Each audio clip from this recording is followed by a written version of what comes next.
You know those times when you wake up at your cousin's house in the middle of night, after a party maybe, and you're feeling the hunger, and you cannot exactly explain what hunger that is. Let me tell you friends, you are craving for Chebureki. It is a tasty experience like nothing else. Hi everybody, welcome back to Lounging with Lion. In today's episode, we'll be making Chebureki from Life of Boris. We'll start by adding 3 cups of flour into a large bowl.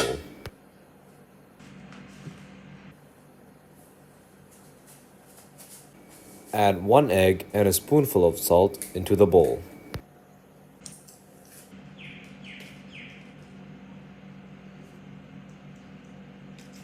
Next, we'll need to add a cup of water. Don't add in a half cup of water like I did. After that, add a tablespoon of vegetable oil to the bowl. Get a spoon and stir the mixture vigorously.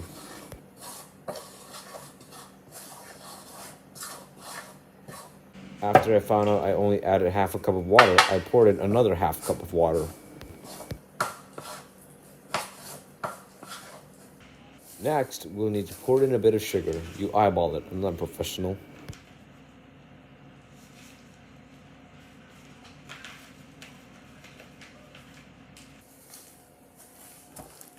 After the sugar have been poured, we will now knead the dough.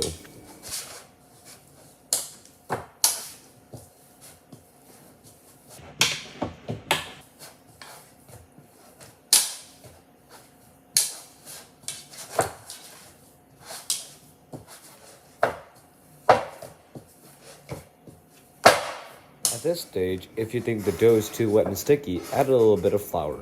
If it's too dry and it won't turn into one big ball, add more oil. Knead the dough until it is one big ball of clay and it does not stick to your fingers. Set aside the dough and get a cutting board and a knife. A different knife from the one you used to murder someone. Grab a big onion roughly the size of a tennis ball and finely chop it. Do not use a food processor because it will taste better if you don't use one. Also, please peel the skin off the onion before you do this.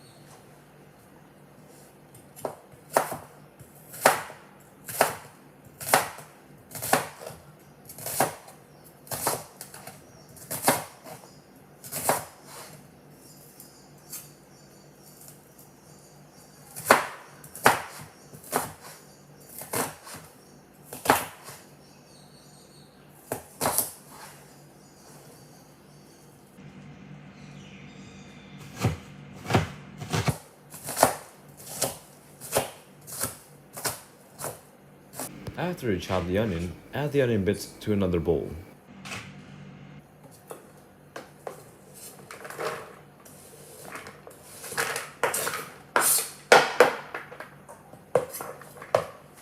Get your minced meat and dunk it into the bowl of the onion.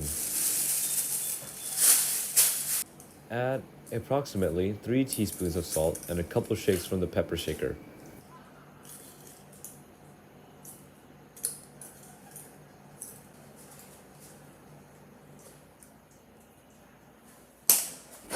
Now, let's look at the mess you've made. Then, congratulate yourself and move on with your life.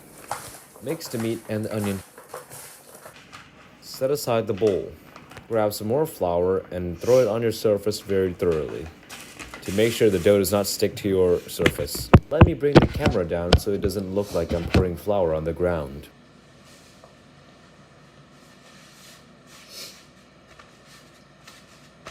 Drop the dough on the surface and start kneading the dough real good.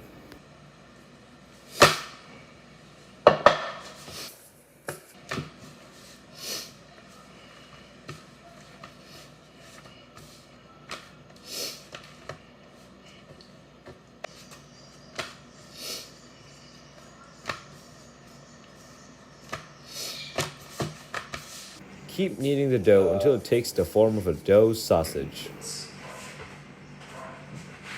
Cut up the dough into sizable pieces.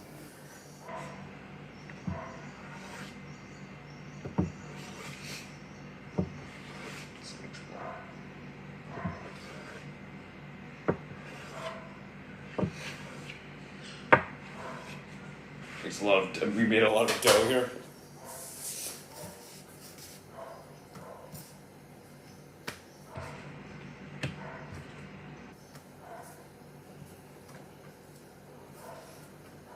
Grab one of the pieces of dough and use a rolling pin or anything that's big and cylindrical to flatten the dough.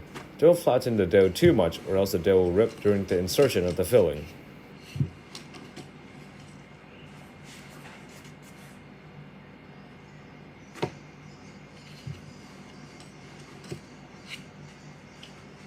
After the dough is about half a centimeter thick, get a spoonful of the filling and plop it into the middle of the dough. Fold the other half of the dough over and cut off any excess dough on the edges.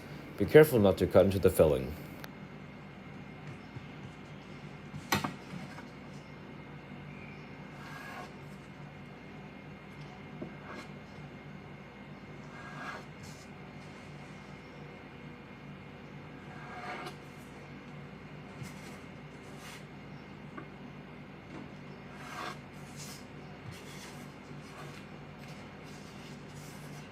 Use a fork and press on the edges so that the chebureki don't make a big mess in the pan.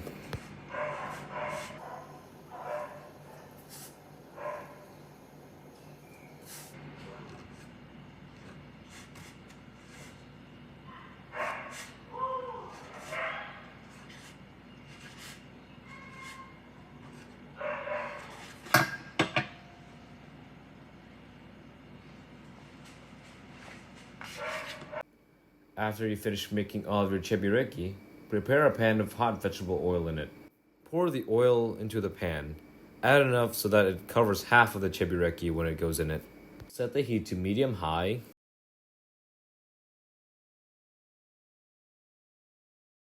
Once the oil starts to bubble, drop one of the chebureki in slowly. You don't want to burn yourself.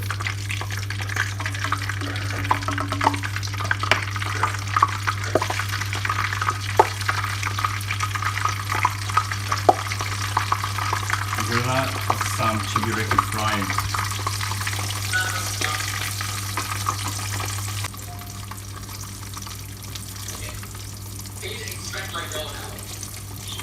I shall inspect the dough. Try to clump. Not sticking to anything, right? Nope. Those are a little too dry to me. Add like a tiny bit more oil. Just like a little. You know what I'm saying? Okay. Oil. Stop it. I'll just put you up here so you can see everything.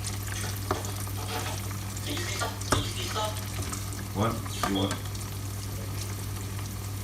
Yeah, oh my god, that's way better. Just use this angle. Wait until the chebureki looks to be golden brown on both sides. Scoop it out of the pan and place it on the rack with oil absorbent tips underneath so you don't get a heart attack from eating one of these.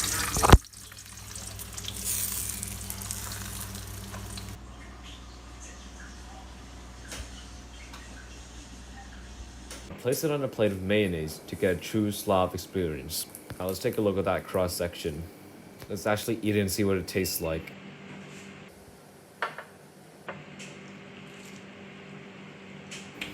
It tastes like what it looks like. Oily, salty, a touch of sweetness, but overall, good taste.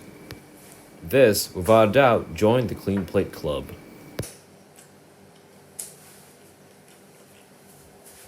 See you next one.